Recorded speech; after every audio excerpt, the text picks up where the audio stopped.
mengenai stimulus subsidi bunga, ini sebenarnya lebih kepada para debitur yang sudah mempunyai pinjaman, yang artinya mereka sudah punya pinjaman, terus ada cicilan yang harus dibayarkan, ternyata pendapatannya tiba-tiba berkurang, ada yang di PHK, ada yang dirumahkan, atau mungkin mereka berbisnis tadi yang seperti Gojek atau Grab driver, karena PSBB nggak bisa mendapatkan pendapatan seperti biasanya, sehingga mereka kurang untuk membayar cicilan dan sebagian besar bunganya disubsidi oleh pemerintah. Memang untuk yang sudah punya kreditnya begitu ya, bukan untuk daya tarik Betul. ingin yang baru begitu. Berarti agak cukup kurang inline Betul. sejauh ini ataukah seperti apa? Atau mungkin ada kebijakan DP yang lain yang pernah dibahas begitu dari teman-teman di asosiasi begitu untuk supaya ini bisa seiring sejalan juga antara stimulus yang satu dan yang lainnya, Pak Aswandi?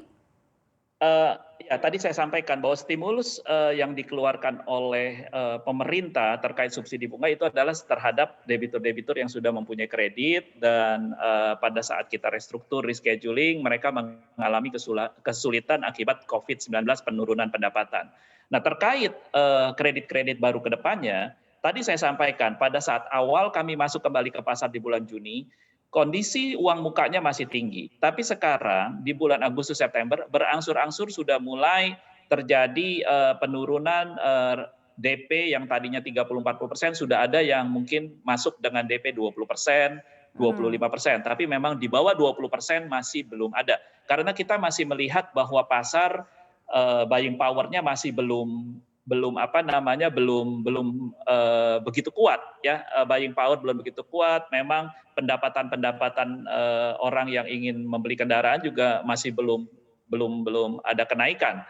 Nah, oleh sebab itu menurut saya untuk meningkatkan demand daripada kendaraan ini ada beberapa hal yang kita juga lihat di berbagai media. Contohnya Gaikindo, baik Kementerian Perindustrian sedang memohon kepada Kementerian Keuangan apakah memungkinkan pajak PPNBM atau luxury tax sampai dienolkan dan segalanya. Nah, itu yang memang mungkin usaha-usaha dari para pelaku industri otomotif melalui asosiasinya yaitu Gaikindo, yang dimana melalui Kementerian Perindustrian sedang melakukan diskusi yang saya juga banyak sering ditanya oleh para media, dan saya bilang kita hormatilah diskusi ini, apakah nanti ada keringanan pajak penurunan luxury tax-nya sendiri. Nah, kita kan ini keputusannya kan belum keluar sampai dengan saat ini, Mbak Maria.